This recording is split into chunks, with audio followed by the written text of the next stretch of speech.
பாதுகாத்து எல்லா அபகடங்கள் எல்லா வியாதிகளுக்கும் விலக்கி எங்களை பாதுகாத்து இந்த உயிர் கடந்த கால நேரத்தில் ஆண்டவரே ஆராதிக்கும்படியாக உம்மை மகிமைப்படுத்தும்படியாக எங்களுக்கு தேவன் தந்த நல்ல சந்தர்ப்பங்களுக்காக நன்றி செலுத்துகிறோம். ஆண்டவரே சிறு கூட்டமாய் நாங்கள் இந்த இடத்துல கூடியிருக்கிறோம். ஆண்டவரே இந்த தொலைபேசி மூலமாய் ஆண்டவரே வீடுகளில் இருந்து பவனங்களில் இருந்து பார்த்து கொண்டிருக்கிற எல்லா தேவ பிள்ளைகளையும் உடைய கரங்களில் தருகிறோம். எல்லா வீடுகளும் செப வீடுகளாய் மாறட்டும் ஆண்டவரே. எல்லா வீடுகளிலும் பரிசுத்த ஆவியார் அசைவாடுவீராக. புது பிரசன்னம் ஆண்டவரே வீடுகளில் இறங்கி வருவதாக. பிள்ளைகள் கூடியிருக்க இடத்துல ஒரு தெய்வீக பிரசன்னம் அவர்களை ஆளுகை செய்யட்டும் என்று ஜெபிக்கிறோம். பரிசுத்த ஆவியானவரே பாடல்களை பாடி இந்த நாமத்தை உயர்த்த என் ஆண்டவர்களுக்கு உதவி செய்யும்படியாக ஜெபிக்கிறோம். தகப்பனே எங்களோடு கூட பேசும்.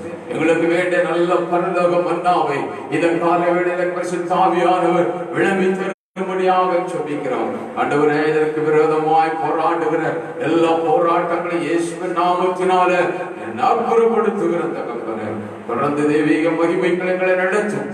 நாம மகிமைப்படட்டும். இயேசுவின் நாமத்தில் ஜெபிக்கிறோம் ஜீவனுள்ள நல்ல பிதாவே, ஆமென். நம்மள இருக்கிற இடங்கள்ல ஒரு சில பாடல்களை பாடி நம்ம ஆண்டோட நாமத்தை உயர்த்த போறோம். நமக்கு எல்லாருக்கும் தெரிஞ்சதான ஒரு நடு பாடல்களை பாட போறோம். இருக்கிறது நல்ல கரங்களை தட்டி பாடி தேவனுடைய நாமத்தை மகிமைப்படுத்துவோம்.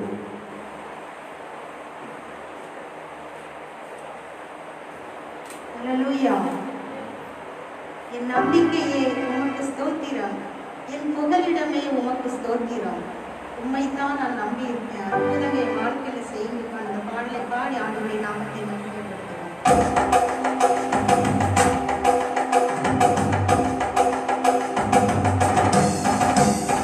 நான்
பாடலை பாடி அவருடைய நாமத்தை நாம் மகிமைப்படுத்துவோம். எல்லாரும் இருக்கிற இடத்துல உற்சாகமாக கரங்களை தட்டி பாடுவோம். அல்லேலூயா.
அக்கினாவாக அமர்த்திடுவே,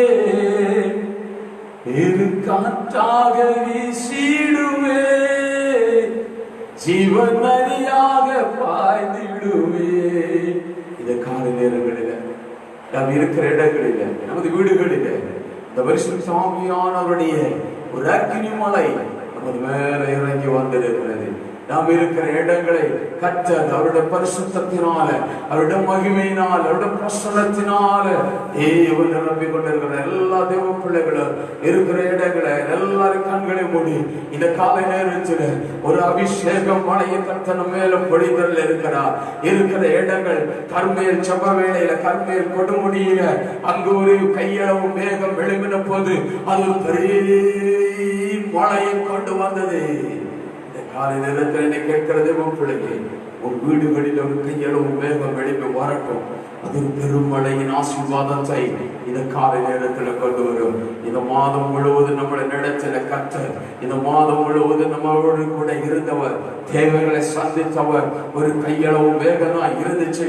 நான் ஒரு மாதம் முழுவதும் தேவன் நம்மளை நடத்தி கொண்டு வந்திருக்கிறார். இந்த காலை நேரத்தில் என்னை கேட்கிறது, பிள்ளையே இங்கு இருக்கிற இடங்களில தெய்வீக பிரசனத்துக்குள் நம்மளை தேவன் நினைத்து கொண்டிருக்கிறார். ஒரு தெய்வீக மகிமைக்குள் நம்மளை ஓடிக்கொண்டிருக்கிறார். எல்லாரும் கண்களை ஓடி இருக்கிற இடம் வருது. ஒரு சுத்த தேவனை ஆராதிக்கிற நேரம். ஓ ஹல்லேலூயா மஷதரா ரிபாலவ ஷதர உடதாரிகன துரகல ஜரதி மலக ரிபாலவ ஷங்கர உடதாரிகன உடதீரவ ஜாரகல திரதி மலக.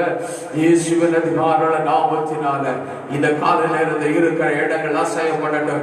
இருக்கிற இடங்கள்ல கர்த்தருடைய கரம் மகிமையால் வெளிப்படட்டும். ஆண்டவரே, ஓ தெய்வ பிரசன்னத்தினால், தெய்வ பிரசன்னத்தினால், தெய்வீக மகிமையினால், தெய்வீக மகிமையினால் ஆண்டவரே அந்த வீடுகளில் எல்லா தெய்வ பிரசன்னம் நிரம்பி கொண்டிருப்பதற்காக உமக்கு நன்றி செலுத்துகிறோம். ஓ மகிமையா, தேவ மகிமை, தேவ மகிமை, தேவ மகிமை இருக்கிற இடங்களை நிரம்பி கொண்டிருக்கிறதுனால ஆண்டவரே உமக்கு நன்றி செலுத்துகிறோம். அல்லேலூயா வஷதரா ரிபலகரா ரிகமோ ஷகரதன விரகரதன துரமன இயேசுவின் அதிகார நாமத்தினால் அல்லேலூயா. எங்களை நேசிக்கிற நல்ல தகப்பனே, ஆசீர்வதிக்கப்பட்டதான இந்த நல்ல காலை நேரத்திற்காக உமக்கு நன்றி செலுத்துகிறோம். தகப்பனே, நல்ல பாடல்களை பாடி ஆவியில் நிரம்பி உம்மை ஆராதிப்பதற்கு என் ஆண்டவரே எங்களுக்கு பாராட்டின கிருபைக்காக நன்றி செலுத்துகிறோம். தொடர்ந்தது அப்பா அவங்களோட வார்த்தைக்கு நேராக நாங்கள் கடந்து போகிறோம். பரிசுத்த ஆவியானவர் எங்களோடு பேசுகிறார்கள். பெரிய காரியங்களை செய்யும் நாம மகிமைப்படட்டும். இயேசுவின் நாமத்தில் பிதாவே, ஆமென். கர்த்தருடைய பரிசுத்த நாமம் இந்த காலை வேளையில மகிமைப்படுவதாக. இந்த நல்ல ஆசீர்வதிக்கப்பட்டான உயிர் தெழுந்த காலை நேரத்தில் தேவனை பாடி தேவனை மகிமைப்படுத்தும்படியாக ஆண்டவர் நமக்கு கிருபை செஞ்சிருக்கிறார். கடந்த ஒரு மாத காலமாய் கர்த்தர் நம்மோடு கூட இருந்து நம்மளை பாதுகாத்து நம்மளை வழி நடத்தி வந்தார். எத்தனையோ ஆபத்துகள், எத்தனையோ அபகடங்கள், எத்தனையோ பிரச்சனைகள், போராட்டங்கள் எல்லாம் வந்த போதும் ஆண்டவருடைய கரம் நம்மோடு கூட இருந்தது. தேவன் நம்மளை தாங்கினார், நம்மளை நடத்தினார்.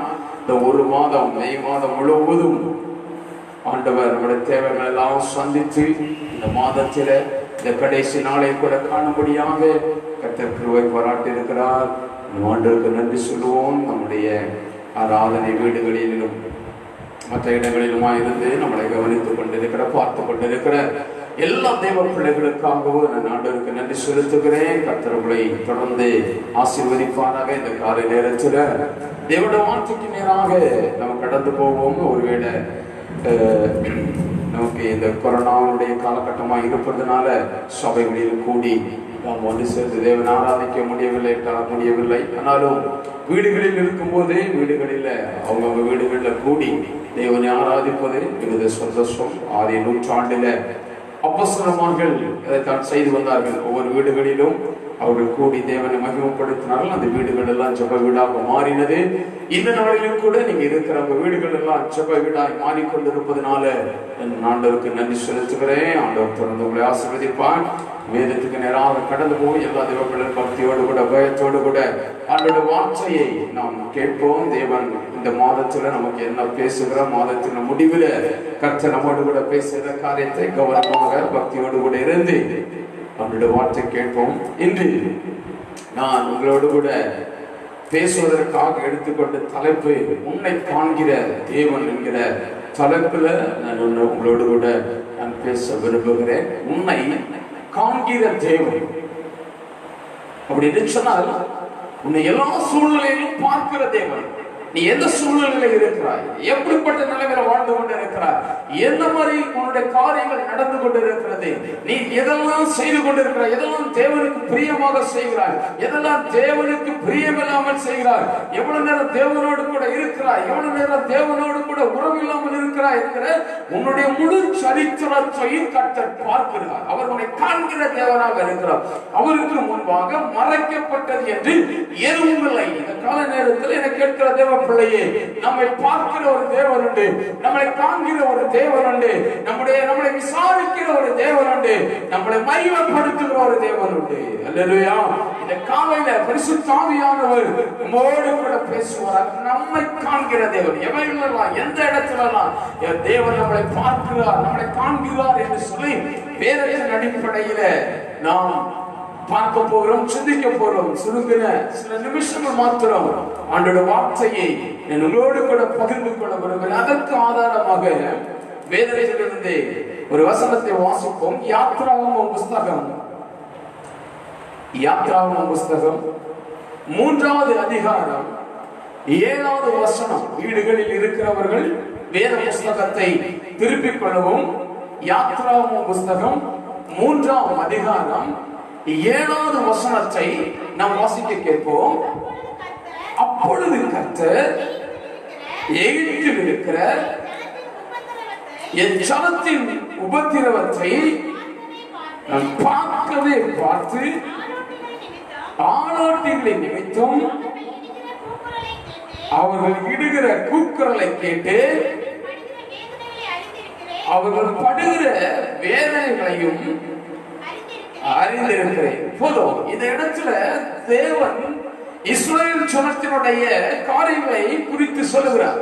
3 காரியங்கள் இந்த இடத்துல நாம் பார்க்க முடியும். 1, உபத்திரவத்தை பார்க்கிறார்.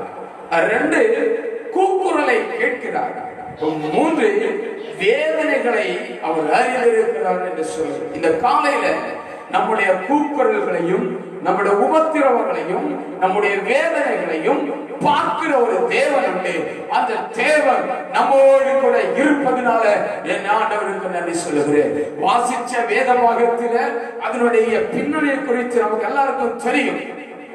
யோசேப்பினுடைய சந்ததிகள் அவர்கள் எகிப்து தேசத்தில பஞ்சம் பிழைக்க வந்த நிமித்தமா எகிப்திலே தங்கியிருந்து அவர்கள் குமாரத்திலும் பலுகி பெருகி எகிப்து தேசத்துல அவர்கள் பலுகி பெருகினார்கள் என்று சொல்லி வேதத்தை வாசிக்கும் போது நமக்கு அந்த இடத்துல பார்க்க முடியும். ஆதியாகமம் புஸ்தகம் கடைசி அதிகாரத்தை நாம் திருப்போம் என்று சொன்னால், நாம் படிப்போம் என்று சொன்னால் நமக்கு காண முடியும். இஸ்ரவேல் ஜனங்கள் எகிப்து தேசத்துல பலுகி பெருகினார்கள். அவர்களுக்கு தலைவனாக யோசேப்பு மரித்து போனான். பார்வோன் ராஜாவும் மரித்து போனான். ஒரு புதிய ராஜா எகிப்திலே உருவாகினான். அந்த புதிய ராஜா இஸ்ரவேல் ஜனங்களுடைய பெருக்கத்தை கண்டு, இஸ்ரவேல் ஜனங்களுடைய ஆரவாரத்தை கண்டு, இஸ்ரவேல் ஜனங்களுடைய கூட்டத்தை கண்டு பயப்படுகிறார். ஒருவேளை நமக்கு விரோதமாக இந்த ஜனங்கள் எழுப்பி விடுவார்களோ என்று சொல்லி இஸ்ரவேல் ஜனங்களை ஒடுக்க பார்க்கிறான். வேதம் சொல்லுது, அவன் எவ்வளவாக ஒடுக்கினானோ, எவ்வளவாக நெருக்கம் கொடுத்தானோ அவ்வளவாக அவர்கள் வளர்ந்தார்கள் என்று சொல்லி இந்த கால நேரத்தில் சொல்லட்டுமா, ஒரு கிறிஸ்தவனை ஒடுக்கவோ, கிறிஸ்தவனை நெருக்கவோ, கிறிஸ்தவனுக்கு விரோதமாக எழும்பவோ செய்யும் போது கிறிஸ்தவன் தோற்று போக மாட்டான். பலரும் நினைக்கலாம் கிறிஸ்தவன் இதோடு தோற்று போயிடுவான், இதோடு விழுந்து போயிடுவான், இனி எழும்ப முடியாது, இனி வாழ்க்கை இருக்காது, அவ்வளவுதான் என்று சொல்லி உலகத்தான் நம்மளை குறித்து விதி எழுதும் போது என் ஆண்டவர் உன்னை குறித்து ஒரு விதி எழுதியிருக்கிறார். இல்ல, எந்த இடத்துல நீ விழுந்தாயோ, எந்த இடத்துல தோற்று போனாயோ, எந்த இடத்துல உனக்கு அவமானம் வந்தாயோ, அதே இடத்துல உன் தலையை உயர்த்துவேன் என்று ஆண்டவர் காலை நேரத்தில் சொல்லுகிறார். அல்லேலூயா. எகிப்துக்கு வந்த ராஜா இஸ்ரவேல் ஜனங்களை ஒடுக்க பார்த்த போது, அவருடைய மக்கள் தொகை குறைக்க பார்த்த போது அங்க சம்பவித்தது என்ன தெரியுமா? இஸ்ரவேல் ஜனங்கள் அதிகமாய் பெருகிக் கொண்டு வந்தார்கள். நாட்கள் செல்ல செல்ல ஜனங்களுடைய பாவங்கள், அவருடைய பாவத்தை தன்னை நடத்தி கொண்டு வந்த தேவன், தனக்கு நன்மை செய்த தேவன், தனக்கு உதவி செய்த தேவனை மறந்து அவர்கள் பாவத்தில் விழத் தொடங்கினார்கள். பாவத்தை பச்சை வெள்ளம் போல வாரி பிடிக்க தொடங்கினார்கள். அதன் விளைவு அவர்கள் எகிப்து தேசத்துல ராஜாவினால ஒடுக்கப்பட்டார்கள். 7-6 வசனத்தை வாசிக்கும் போது தெரியும், ஆபிரகாமின் தேவனும் ஈசாக்கின் தேவனும் யாக்கோபின் தேவனுமாகிய உன் பிதாக்களுடைய தேவனாக இருக்கிறேன் என்றார். மோசே தேவனை நோக்கி பயந்ததினால் தன் முகத்தை மூடிக்கொண்டார். நமக்கு எல்லாம் தெரியும், இஸ்ரவேல் ஜனங்களுடைய நெருக்கத்தை கர்த்தர் கண்டார். அங்கிருந்து அவர்கள் இடுகிற கூக்குரலை தேவன் பார்த்தான். தன் ஜனங்களை விடுவிக்கும்படியா, தன் ஜனத்தை எகிப்திலிருந்து, அடிமைத்தனத்திலிருந்து ஜனங்களை கொண்டு வரும்படியா, எகிப்தில் இருக்கிற ஜனத்தை தேவன் அங்கிருந்து ஒரு விடுதலையோடு கூட தேவன் ஆராதிக்கும்படியாக அங்கிருந்து கொண்டு வரும்படியாக தேவன் ஒரு மனிதனை தேடினார். அந்த மனிதன் தான் மோசே. இந்த காரியங்கள் தான் அவனோடு கூட தான் ஆண்டவர் இந்த காரியத்தை சொல்லுகிறார். 7வது வசனத்தை மோசே கிட்ட ஆண்டவர் சொல்லுகிறார். என்ன சொல்லுகிறாரு? எகிப்தில் இருக்கிற என் ஜனத்தின் உபத்திரவத்தை நான் பார்த்தேன் என்று சொல்லி ஆண்டவர் சொல்லுகிறார். அல்லேலூயா. இந்த கால நேரத்தில் உபத்திரவத்தை கர்த்தர் பார்க்கிறார். இஸ்ரவேல் ஜனங்களுடைய உபத்திரவத்தை தேவன் கண்டார். இஸ்ரவேல் ஜனங்களுடைய உபத்திரவங்கள், படுகிற பாடுகளோட, வேதனைகளோட, கண்ணீர்களோட, கவலைகள் முழுவதையும் கர்த்தர் கண்டார். ஏன் தெரியுமா? இஸ்ரவேல் ஜனங்களுடைய தகப்பனாய் ஆபிரகாமோடும் ஈசாக்கோடு கூட யாக்கோபோடு கூட தேவன் உடன்படிக்கை பண்ணியிருந்தார். உன் சந்ததிகள் பூமியில பலகி பெருகுவார்கள், உன் சந்ததிகள் பூமி எங்கு பரவி இருப்பார்கள் என்கிற ஒரு உடன்படிக்கை உண்டு, ஒரு வாக்குத்தத்தம் உண்டு. அதை நிறைவேற்றணும். இப்போது இஸ்ரவேல் ஜனங்கள் தங்களுடைய உபத்திரவத்தின் மத்தியில கடந்து போகிறார்கள். உபத்திரவத்தின் மத்தியிலிருந்து கூக்குரல் இடுகிறார்கள். ஐயோ, என்ன செய்வது என்று தெரியாமல் தவிக்கிறார்கள். இஸ்ரவேல் ஜனங்களுடைய சத்தத்தை, இஸ்ரவேல் ஜனங்களுடைய உபத்திரவத்தை கண்ட ஆண்டவர் ஜனங்களை விடுவிக்க ஒரு தீர்மானம் எடுத்தார். ஜனங்களை உபத்திரவத்திலிருந்து மீட்டுக் கொள்வதற்காக ஒரு முடிவை, ஒரு தீர்மானத்தை கர்த்தர் நிறைவேற்றினார். இந்த காலை நேரத்தில் என்னை கேட்கிற தேவ பிள்ளையே, எந்த உபத்திரவத்தின் காலகட்டத்தில் இருந்தாலும், எந்த உபத்திரவத்தின் குகையில நீ இருந்தாலும், ஒன்றை குறித்து கவலைப்படாத, ஒன்றை குறித்து பாரப்படாத, ஒன்றை குறித்து வியாகுலப்படாத. உன்னை கண்ட தேவன், உன்னோடு கூட உடன்படிக்கை பண்ணின தேவன், உன்னோடு கூட வாக்குத்தத்தம் பண்ணின தேவன் ஒரு நாள் அவனை கைவிட மாட்டான். அவர் சொன்னதை செய்யும் அளவோ விட்டு பிரிந்து போவதில்லை. அவர் சொன்னதை செய்கிற தேவன். அவர் பொய் சொல்ல மனுஷகுமாரன் அல்ல, அவர் தேவகுமாரன். உங்ககிட்ட ஆண்டவர் சொல்லியிருந்தார் என்று சொன்னார், உங்ககிட்ட ஆண்டவன் அதை செய்வன் என்று சொல்லியிருந்தார் என்று சொன்னார். நிச்சயமா நிச்சயமா நிச்சயமா கர்த்தர் அதை செய்து முடிப்பார். நீ எந்த உபத்திரவத்தின் குகையில் இருந்தாலும் பார்க்கிறோம். இஸ்ரவேல் தேச, இஸ்ரவேல் நாட்டோட ராஜாவாக தாவீது அதுலாம் என்கிற குகையில உபத்திரவத்தின் மத்தியில் இருந்தார். அந்த குகையினை குறித்து நாம் படிப்போம் என்று சொன்னால், அங்கு பாம்புகளும் பல்லுகளும் கூர்மையான தேள்களும் நிறைந்த ஒரு குகை. அந்த குகைக்குள்ள இருந்துகிட்டு தான் சங்கீதக்காரனாகிய தாவீது சங்கீதம் எழுதுகிறான். கர்த்தரின் மேய்ப்பராய் இருக்கிறார், நான் தாழ்ச்சியடையே அவர் என்ன புல்லுள்ள இடங்களில் வைத்து அமர்ந்த தண்ணீரில் கொண்டு போய் விடுகிறார் என்று சொல்லி இந்த வேதத்தை நாம் படிப்போம் என்று சொன்னார், இந்த வேதத்தை குறித்து சிந்திப்போம் என்று சொன்னார். தாவீது ஒரு உபத்திரவத்தின் மத்தியில் கடந்து போய் கொண்டிருக்கிறான். தாவீதுக்கு தன் மாமனால் உபத்திரவம், அவன் நெருக்கப்படுகிறான், அவன் ஒடுக்கப்படுகிறான். தன்னுடைய மாமனிடத்தில் தப்பித்து அவன் ஓடிக்கொண்டிருக்கிறான். எங்கு போவது என்று தெரியாமல் ஓடி சென்று அதுலாம் என்கிற குகையில ஒழித்துக் கொண்டிருக்கிறான். அங்கிருக்கிற சூழ்நிலைகள், அங்கிருக்கிற பிரச்சனைகள், அங்கிருக்கிற பிரதிகூலங்கள் எல்லாம் தாவீதுக்கு எதிராக இருக்கிறது. பாம்புகள், கொடிய விஷ நிறைந்த பாம்புகள் நிறைந்த குகை, நல்ல கூர்மையான கற்கள் நிறைந்த குகை, இருட்டு மாத்திரமே நிறைந்த குகை. அந்த உபத்திரவத்திலும் கூட தாவீது சொல்லுகிறார், கர்த்தரின் மேய்ப்பராக இருக்கிறார், நான் தாழ்ச்சி அடையேன் என்று சொல்லி. இந்த காலை நேரத்தில் தாவீதுக்கு தெரியும், கர்த்தர் என்னை நடத்துகிற தேவனாக இருக்கிறார், எனக்கு ஒரு மேய்ப்பராக இருக்கிறார், அவர் என்னை மேய்ப்பார், என்னுடைய தேவைகளை அவர் அறிவார், என்னுடைய காரியங்களை அவர் அறிவார், என்னுடைய உபத்திரவத்தை அவர் நீக்கி போடுவார் என்கிற ஒரு விசுவாசம், ஒரு நம்பிக்கை ஆண்டவருக்கு மேல தாவீதுக்கு இருந்துச்சு. உபத்திரவத்தை தேவன் கண்டார், அந்த உபத்திரவத்தை தேவன் மாற்றினார்.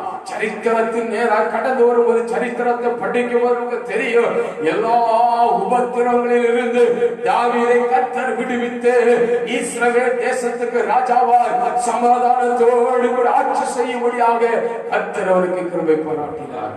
இன்னைக்கு இருக்கிற தேவ பிள்ளையே, இன்னைக்கு இருக்கிற உபத்திரவம், இன்னைக்கு இருக்கிற வியாகுலம், இன்னைக்கு இருக்கிற நெருக்கம், இன்னைக்கு இருக்கிற பிரச்சனை, இன்னைக்கு இருக்கிற போராட்டம், இதெல்லாம் கண்டு நீ கலங்காத, இவைகளெல்லாம் கண்டு பயப்படாத, இவைகளெல்லாம் நீ கண்டு எந்த சூழ்நிலையிலும் ஆண்டவரை கண்டு ஐயோ ஏன் எனக்கு இது சம்பவித்தது, ஏன் எனக்கு நடந்தது என்று சொல்லி கலங்காத. உன்னை கண்டவர், உன்னை பார்த்தவர், உன்னை அபிஷேகம் பண்ணினவர் ஒருபோது அவர் உன்னை கைவிட மாட்டார், ஒருபோது அவர் உன்னை தள்ளி செல்ல மாட்டார். இந்த காலை நேரத்தில் என கேட்கிற தேவ பிள்ளையே, உபத்திரவத்தின் குகையில கூடி நீ ஓடிக்கொண்டிருந்தாலும், உபத்திரவத்தின் மத்தியில நீ வாழ்ந்து கொண்டிருந்தாலும், இஸ்ரவேல் ஜனங்களுடைய உபத்திரவத்தை கண்டு அவர்களை விடுவிப்பதற்காக ஒரு மோசையை ஏற்படுத்தின ஆண்டவர் இந்த காலை நேரத்தில் உன்னுடைய உபத்திரவத்தை கர்த்தர் பார்த்திருக்கிறார், உன்னையும் கர்த்தர் விடுவிப்பார். இரண்டாவது இடத்தை நாம் பார்க்கிறோம், அவர் உபத்திரவத்தை பார்த்தால் ஆளோட்டுகள் நிமித்தம் அவர்கள் இடுகிற கூக்குரலை நான் கேட்டேன் என்று சொல்லை அந்த இடத்துல நாம் பார்க்க முடியும். இந்த கால நேரத்தில் வேதத்துல யாரெல்லாம் கூக்குரல் இட்டார்களோ அவர்கள் எல்லாம் அவருடைய கூக்குரலை கர்த்தர் கேட்டிருக்கிறார். இந்த கால நேரத்தில் கேட்கிறதே பிள்ளையே, உன் வீட்டுக்குள்ள, உன் அறைகளிலே யாருக்கும் அறியாமல் உன் மனதுக்குள், உன் இருதயத்துக்குள் நீ தேவனை நோக்கி இடுகிற கூக்குரல், யாரும் உன்னை பார்க்காம இருக்கலாம், யாரும் உன்னை கேட்காம இருக்கலாம், யாரும் உன்னை கண்டுக்காம இருக்கலாம், என்னால் உன்னை கண்ட ஒரு ஆண்டவர் உண்டு, அவர் கூக்குரலை கேட்கிறார், அவர் கூக்குரலை கேட்கிற தேவனாக இருக்கிறார். ஒரு நாளும் நீ தேவனை நோக்கி கூப்பிடுதலை ஒருவேளும் புறமே தள்ளுவதில்லை. வேதத்தை நமக்கு தெரியும், மார்க் எழுதின சுவிசேஷம் 10ஆம் அதிகாரம் 46வது வசனம் முதல் நமக்கு அதை வாசிப்போம். மார்க் எழுதின சுவிசேஷம் 10ஆம் அதிகாரம் 46வது வசனத்தில் இதை வாசிப்போம். வாசிங்க. எரிகோவுக்கு வந்தார்கள், அவரும் அவருடைய சீசரும் திரளான ஜனங்களும் எரிகோவை விட்டு புறப்பட போது பர்திமை என்ற ஒரு குருடன் வழியருகே உட்கார்ந்து நிறைவேற வேண்டும் என்பதற்காக அவன் தேவனை நோக்கி கூப்பிட ஆரம்பித்தான். அவன் தேவனை நோக்கி கூப்பிடுகிறான், தாவீதின் குமாரனே எனக்கு இறங்கும் என்று சொல்லி அவன் கூப்பிடுகிற அந்த கூக்குரலை அங்க இருக்கிற சகல ஜனங்களும் கேட்கிறார்கள். இயேசு அவனை கடந்து போகிற போது இயேசுவின் சீசர்கள் எல்லாரும் அவனை அதட்டுகிறார்கள். பேசாமல், கூப்பிடாத, சத்தம் போடாத என்று சொல்லி இந்த காலையில் சொல்லட்டுமா, நீ கூப்பிட ஆரம்பி. யாரு கண்டாலும் சரி, யாரு கேட்கலனாலும் சரி, யாரு உன்னை அலட்சியப்படுத்தினாலும் சரி, உன் கூக்குரலை கவனிக்கிற ஒரு தேவன் உண்டு. ஒருபோதும் உன் கூக்குரல் வீணாய் போகாதே. மகிமைக்கு நோக்கி கூப்பிட ஆரம்பித்தவர் சீசர்கள் அதட்டினார்கள். அவருடைய தேவை இயேசு வந்தா போதும் என் வாழ்க்கையில ஒரு அற்புதம் நடக்கும். இயேசு வந்தா என் சூழ்நிலை மாறும். இயேசு வந்தா என் பிரச்சனை மாறும். இயேசு வந்தா என்னுடைய சகல கால சூழ்நிலைக்கும் ஒரு மாற்றத்தை தேவனால் தர முடியுங்கிற ஒரு விசுவாசம் பத்திரைக்குள்ளாடி இருந்துச்சு. அதனால கேட்கிறான், இயேசு வருகிறார் என்று சொல்லி அவன் கேட்டதும் அவன் ஆயத்தமாகிறான். சத்தமிட்டு கூப்பிடுற தன்னை ஆயத்தப்படுத்துகிறான். இனியும் அடங்கி இருக்கக்கூடாது. இனியும் நான் இந்த இடத்தில் உட்காரக்கூடாது. இயேசு இந்த வழியா வருகிறார். இதுதான் சரியான நேரம். இதுதான் சரியான பாதை. இதுதான் சரியான வழிகாட்டுதல். இப்போ இயேசுவை நோக்கி கூப்பிட ஆரம்பித்தார். என்னுடைய காரியங்களை கர்த்தர் அறிவார் இல்லை. பரிதிமைக்குள்ளாடி ஒரு எண்ணம் வந்தது. இயேசு கடந்து போகும்போது 3 தடவை, முதல் தடவை கூப்பிட்டான், சீசர்கள் அதட்டினார்கள். 2வது தடவை கூப்பிட்டான், சீசர்கள் அதட்டினார்கள். 3வது தடவை கூப்பிட்டான். வேதத்தில் வாசிங்க அவனை பேசாமல் இருக்கும்படி அதட்டுகிறார்கள். பாருங்க, நீ கூப்பிட ஆரம்பி. அவனுடைய சமூகத்துல கூக்குரலிட ஆரம்பி. உன்னை பார்த்து பலர் அதட்டுவாங்க. உன்னை பார்த்து பலர் பேசுவாங்க. உன்னை பார்த்து புன்முறுவாங்க. உன்னை பார்த்து நகைப்பாங்க. உன்னை பார்த்து இகழுவாங்க. உன்னை பார்த்து பரியாசம் பண்ணுவார்கள். தேவை உனக்குதான். நீதான் கூப்பிடணும். பரிதிபயத்திற்கு பலரும் அவனை பேசாமல் இரு என்று அதட்டினார்கள். அவனோ, தாவீதின் குமாரனே எனக்கு இறங்கும் என்று. இப்ப எப்படிங்க? முன்னிலும் அதிகமாய். அதாவது அவன் முதல்ல கூப்பிட்டான், தாவீதின் குமாரனே எனக்கு இறங்கும். யாரும் கேட்கல. அந்தரங்கத்தில் நீ ஜெபித்து கொண்டிருக்கிற ஜெபம் யாருக்கும் தெரியாம இருக்கலாம். உன் அந்தரங்கத்தில் நீ ஆண்டவரை நோக்கி கூப்பிடுறது ஒருவேளை யாரும் கவனிக்காம இருக்கலாம். அதனால நீ சோர்ந்து போக கூடாது. அதனால உன் ஜெபத்தை நீ நிறுத்திடக்கூடாது. அதனால தேவனை கூப்பிடுறதை நீ நிறுத்திடக்கூடாது. நீ கூப்பிட ஆரம்பிக்கணும். வள்ளிமை என்ன சொல்றான்? அதெல்லாம் கூப்பிட்டாய், யாரும் கவனிக்கல. அடுத்து முன்னதை விட அதிகமாய் முதல்ல தாவீதின் குமாரனே எனக்கு இறங்கும் என்று கூப்பிட்டவன் இப்ப எப்படி கூப்பிட ஆரம்பிக்கிறான் தெரியுமா? தாவீதின் குமாரனே எனக்கு இறங்கும் என்று அவர் கூப்பிட ஆரம்பித்தார். இப்போ இயேசு அவன் கூப்பிடுதலை, அவன் கூக்குறதலை கேட்டு இயேசு அங்க நிற்கிறார். இப்போ அவனை கூப்பிட்டு சொல்றாரு, சீசரிடத்துல போங்க, அவனை கூட்டிட்டு வாங்க. அந்த குருடனுக்கு என்ன பிரச்சனை? அவனால அவனுக்கு என்ன தேவை? இயேசு நிற்கிறார். முதல்ல இதே இயேசு வலிமை தாண்டி போகும்போது அவன் கூப்பிட்டப்போ அந்த கூக்குரலுக்கு செவி கொடுக்கிறார். என்னால் அவன் அதை கொண்டு நிறுத்தல. அவனுக்கு தெரியும், ஒரே ஒரு வார்த்தை சொன்னா போதும் என் வாழ்க்கை மாறிடும். ஒரே ஒரு அற்புதம் செஞ்சா போதும் என் வாழ்க்கை மாறிடும்.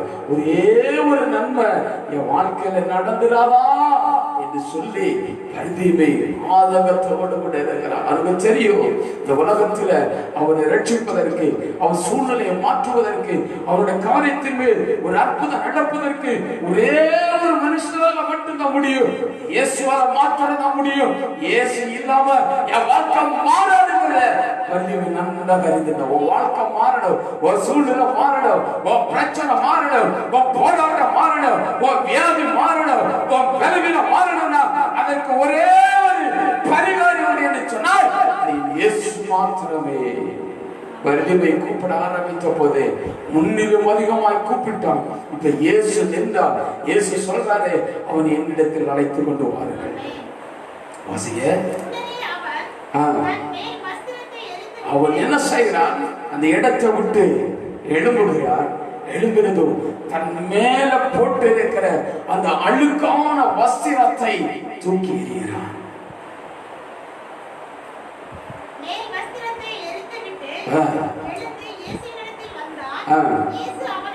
இயேசு அவனை நோக்கி, நான் உனக்கு என்ன செய்ய வேண்டும்?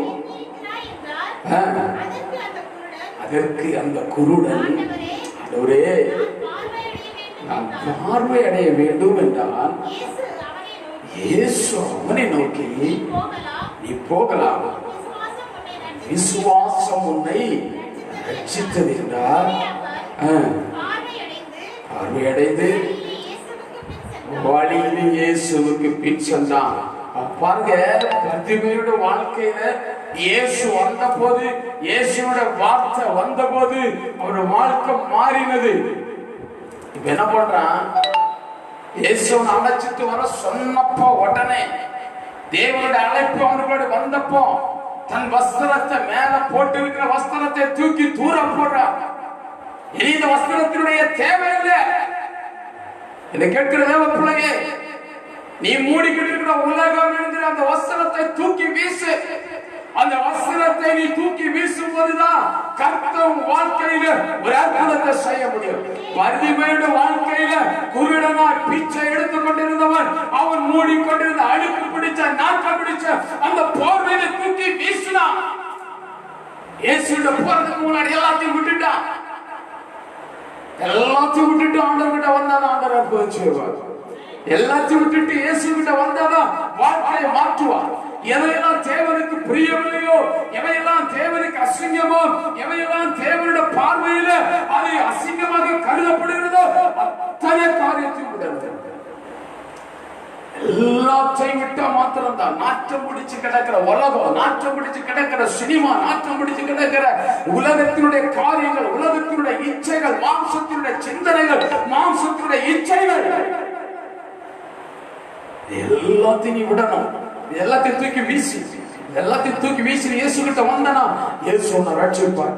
இயேசு சூழ்நிலை மாற்றுவார். இதனால வரைக்கும் உன் கண்ணு தெரியாம நீ தடவிக்கிட்டே இருக்கலாம். நீ தடவி தடவி தடவி தடவி வாழ்க்கை தடவிலே முடிஞ்சிடக்கூடாது. பரிமைய போல இயேசு வந்துட்டாருன்னா போதும், எல்லாத்தையும் தூக்கி தூர எரிஞ்சுக்கிட்டு இயேசு கிட்ட வந்தா இயேசு அவன்கிட்ட கேட்கிற ஒரு கேள்வி, இப்ப உனக்கு என்ன செய்யணும்? அவன் அந்த போர்வையோடு கூட இயேசு கிட்ட வந்திருந்தான். சீசர்கள் அவனை இயேசு கிட்ட விட்டுருக்க மாட்டாங்க. அதுக்கு ஒரு நாற்றம் உண்டு. வாழ்க்கை நாற்றம் முடிச்சு நானே உலகத்துக்கு பின்னாடி ஓடிக்கிட்டு இருக்கிறேன். உலகத்தை நம்பி நம்பி இந்த உலகம் தருகிற சுகம், இந்த உலகம் தருகிற இச்சை, இந்த உலகத்தினுடைய பாதகம், இவைகள் எல்லாம் நாற்றம் பிடிச்சது. இவைகள் உன்னை இயேசுவிடத்துல கொண்டு போகாது. இவைகள் நீ இயேசுவிட போவதற்கு தடை செய்யப்படும். நீ இயேசுகிட்ட போற அந்த போர்வை தூக்கி வீசு, கடந்து போக. இயேசு கிட்ட வந்த பர்திமேயுக்கு கர்த்தர் கேட்டா, நான் உனக்கு என்ன செய்ய வேண்டும்? அவன் சொன்ன, நான் பார்வையிட வேண்டும். போ, உன் விசுவாசம் ரட்சித்தது. இயேசுவின் அற்புதத்தை பெற்றுக் கொண்டவர்கள், இயேசுவினிடத்திலிருந்து அபிஷேகத்தை பார்த்தவர்கள், இப்ப பர்திமேயுக்குள்ள என்ன செய்றான்? தனக்கு கண் பார்வை வந்த போது அவன் தன் சொந்த தேசத்தை நோக்கி போகவில்லை, சொந்த குடும்பத்தை நோக்கி போகவில்லை, சொந்த ஜனத்தை நோக்கி போகவில்லை, சொந்த ஜாதியை நோக்கி போகவில்லை. அவன் போனது இயேசுவின் பின்னாடி போனான். இயேசுக்கு பின்னாடி போக துணிந்தான். அவன் இயேசுவோடு கூட போக துணிந்தான். இயேசுவின் ஊழியத்தை செய்ய துணிந்தான். ஒரு அற்புதம் வாழ்க்கையில நடக்கும், ஒரு அதிசயம் வாழ்க்கையில நடக்கும். அந்த அற்புதத்தை அதிசயத்தை வாங்கிக்கிட்டு நீ உலகத்துக்கு பின்னாடி போக அல்ல, நீ இயேசுக்கு பின்னாடி போகணும். பர்திமேயுடைய கூக்குரலை கர்த்தர் கேட்டார், அவனுக்கு ஒரு விடுதலையை கொடுத்தார். மூன்றாவது காரியம், அந்த இடத்துல நாம் வாசிக்கிறோம், அவர் வேதனைகளை அறிகிறார். எந்த சூழ்நிலையில் இருந்தாலும் சரி. அதே மார்க்கத்தில் சுவிசேஷம் 5ஆம் அதிகாரத்தில் 24வது வசனத்தில் நாம் பார்க்கிறோம், பெரும்பாடுள்ள ஒரு ஸ்திரீயை குறித்து அந்த இடத்துல பார்க்க முடியும். அநேக நாள் வாசிங்க வசனத்தை 5:29. அவர் அவளோடு கூட போனார். திரளான ஜனங்கள் அவருக்கு பின் சென்று அவரை நோக்கின்றனர். அப்பொழுது 12 வருஷமாய் 12 வருடம் பெரும்பாடுள்ள ஒரு ஸ்திரீ இயேசு அந்த வழியை கடந்து போறோம் நினைத்து தன்னுடைய வாழ்க்கையில் அறிஞ்ச போது, இயேசு வழியா போறாரு அப்படின்னு தெரிஞ்சப்போ அவருடைய வேதத்தில் தொடர்ந்து கிழவர் வாசிக்கும் போது தெரியும், தனக்கு உண்டான சொத்துகள், தனக்கு உண்டான சகல ஆஸ்திகளையும் அந்தஸ்துகளையும் விற்று அவள் மருத்துவம் பார்த்தால் அவளுக்கு சுகம் கிடைக்கல. 12 வருஷமாய் உதிர போக்கினார். வேதனையை அனுபவிக்கிற ஸ்திரீக்கு தெரியும், இயேசு இந்த வழியா வருகிறாரு, இன்னைக்கு இயேசு வருகிறாரு. அப்பதான் இயேசுவை பார்த்தாலோ இயேசுவை தொட்டாலோ போதும் என் வியாதி குணமடைங்கிற அந்த ஒரு விசுவாசம் அவர்களுக்குள்ளாடி வந்தது. புருஷர்களும் ஸ்திரீகளுமா இயேசுக்கு பின்பாக போய்கொண்டிருக்கிறார்கள். இவ்வளோ தன் உதிர போக்கினுடைய வேதனை நிமித்தமாய் தன் அவமானப்பட்டு கூனி குறுகி இயேசுவை தொடர்ந்து இயேசுவை பார்க்கணும் என்று போகிறார். சூழ்நிலை இயேசுவை பார்க்க முடியல.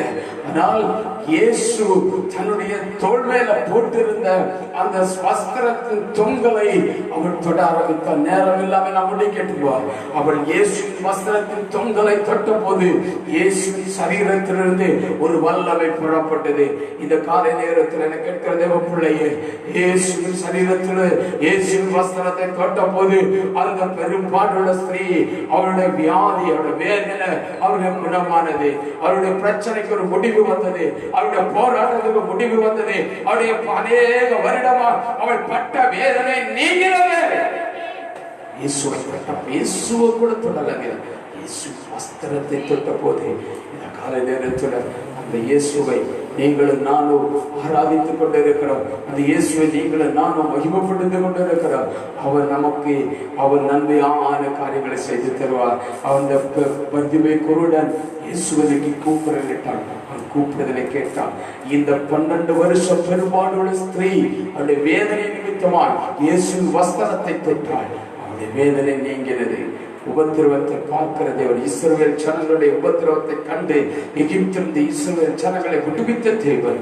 இந்த காலை நேரத்துல ஒருவேளை நீ உபத்திரவத்தின் மத்தியில கூடி கடந்து போகலாம், வேதனையின் மத்தியில கூடி கடந்து போகலாம், கண்ணீரின் மத்தியில கூடி நீ கடந்து போகலாம். நீ எந்த சூழ்நிலையில கடந்து போனாலும் உன்னை பார்க்கிற ஒரு தேவன் உண்டு.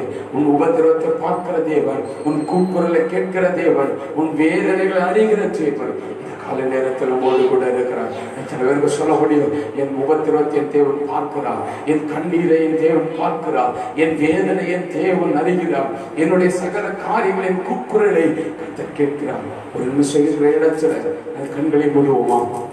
இந்த காலை நேரத்துல நாம் கேட்ட வார்த்தையின்படி இஸ்ரவேல் ஜனங்களுடைய கூக்குரலை கேட்டவர், இஸ்ரவேல் ஜனங்களுடைய உபத்திரவத்தை கண்டவர், இஸ்ரவேல் ஜனங்களுடைய வேதனையை கண்டவர், ஜனங்களை விடுவிக்கும்படியாக மோசேயை ஏற்படுத்தினார். என்னை கேட்கிற தேவ பிள்ளையே, இந்த காலை நேரத்தில் உன்னுடைய உபத்திரவம் எதுவாக இருக்கட்டும், எல்லாராலையும் உபத்திரப்படுத்தப்பட்டு நெருக்கப்பட்டு ஒடுக்கப்பட்டு வேதனை அவமானம் நிந்தை என்று சொல்லி நீ கடந்து போய் கொண்டிருக்கலாம்.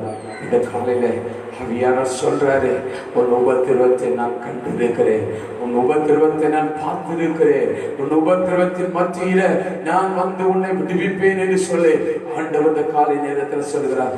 யார் மூலமாக இருக்கட்டும், எவன் மூலமாக இருக்கட்டும், உலகம், இது அரசாங்கம், யாரெல்லாம் உபத்திரவத்தின் பாதையில உன்னை நெருக்கினார்களோ, உன்னை ஒடுக்கினார்களோ, எதை குறித்து நீ கலங்காத. ஒடுக்கப்படும் போதுதான் நீ உயர்த்தப்படுகிறாய் என்பதை மறந்து விடாது. ரோம அரசாங்கம் அதே 60 லட்சத்துக்கு மேலான கிறிஸ்தவர்களை ஒன்று சேர்த்து ஒரே இடத்தில் தீயிட்டு கொளுத்தினார்கள். கிறிஸ்தவம் வளரக்கூடாது, கிறிஸ்தவன் இருக்கக்கூடாது என்று சொல்லி தீர்மானம் எடுத்து கிறிஸ்தவர்களை கொன்று குவித்தார்கள். நடந்தது என்ன? இன்னைக்கு ரோம அரசாங்கம் முழுவதும் ஒரு கிறிஸ்தவ நாடாக மாறி இருக்கிறது. யாரெல்லாம் உபத்திரவத்தின் பாதையில கடந்து போக வைக்கிறார்கள், நீ எந்த சூழ்நிலை உபத்திரவத்தில் கூட கடந்து போய் கொண்டிருக்கிறாயோ அதை குறித்து கவலைப்படாத, அதை குறித்து பாரப்படாத, அதை குறித்து வேதனைப்படாத, அதை குறித்து புலம்பாத.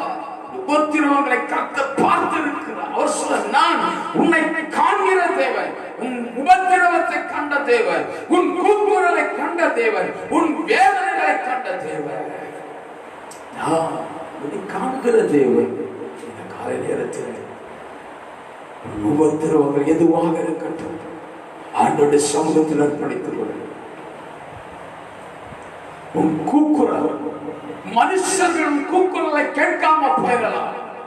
ஆண்டவர் ஒரு நாளும் உன் கூப்பிடுதலை கேட்காம போக மாட்டார். அவர் செவி மந்தமாகி போகவில்லை. அடக்கிக் கொள்ளாதே, கூப்பிடு கூப்பிடு. பரிமைய போல இன்னும் அதிகமா ஆண்டவரோடு கூட ஜெபத்துல உட்காரு. ஜெபத்தில் ஆண்டவரை நோக்கி கூப்பிடு. இந்த ஜெபமல்ல, இன்னும் அதிகமா ஜெப நேரத்தை கூட்டு. ஆண்டவரோடு கூட பேசு. ஜெபம் வீணாய் போகாது. ஒரே ஒரு தேவன், அது இயேசு மாத்திரமே. இயேசு விடுதலை அர்ப்பணித்துக் கொடுப்போம். அந்த காலையில எங்களை நேசிக்கும் நல்ல ஆண்டவரே, ஆசீர்வதிக்கப்பட்டதான இந்த காலை நேரத்திற்காக உமக்கு நன்றி செலுத்துகிறோம். ஆண்டவரே, இந்த காலையில இந்த தொலைபேசி மூலமாய் என்னை பார்த்து கொண்டிருக்கிற, என்னை கேட்டுக் கொண்டிருக்கிற ஒவ்வொரு தேவ பிள்ளைகளையும் கர்த்தர் ஆசீர்வதி. அவர் கூப்பிடுதுகள், வேதனைகள், உபத்திரவங்களை தேவன் பார்க்கிறீர். எல்லாம் மாறி போகட்டும் ஆண்டவரே. இந்த மாதம் முழுவதும் நடத்துகிற கர்த்தர் புதிய மாதத்திற்குள் பிள்ளைகளை நடத்தி கொண்டு போக எல்லா ஆண்டவரே பொல்லாத வியாதிகள், கொள்ளை நோய்கள் எல்லாவற்றிலிருந்து பிள்ளைகளை பாதுகாத்துக் கொள்ளும்.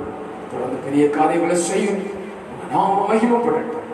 இப்ப இயேசுவின் நாமத்தில் ஜெபிக்கிறோம். ஜீவனுள்ள நல்ல பிதாவே, ஆமென். என் ஆத்துமாவே கர்த்தரை ஸ்தோத்திரி, என் முழு உள்ளமே பரிசுத்த நாமத்தை ஸ்தோத்திரி. என் ஆத்துமாவே கர்த்தரை ஸ்தோத்திரி, கர்த்தர் செய்த சகல உபகாரங்களை மறவாதே. ஆமென். ஆசீர்வாத பிதாவாகிய தேவனுடைய அன்பும் குமாரனாகிய கிறிஸ்துவின் கிருபை பரிசுத்த ஆவியின் ஐக்கியமும் அந்நியனும் சிநேகமும் இந்த தொலைபேசி மூலம் பார்த்து கொண்டிருந்த தேவ பிள்ளைகளோடு, இந்த இடத்துல கூடியிருந்த தேவ பிள்ளைகளோடு கூட இன்று இயேசு வருக வரைக்கும் உண்டாயிருப்பதாக. ஆமென், ஆமென், ஆமென். ஆண்டவருடைய ஆசீர்வாதம்.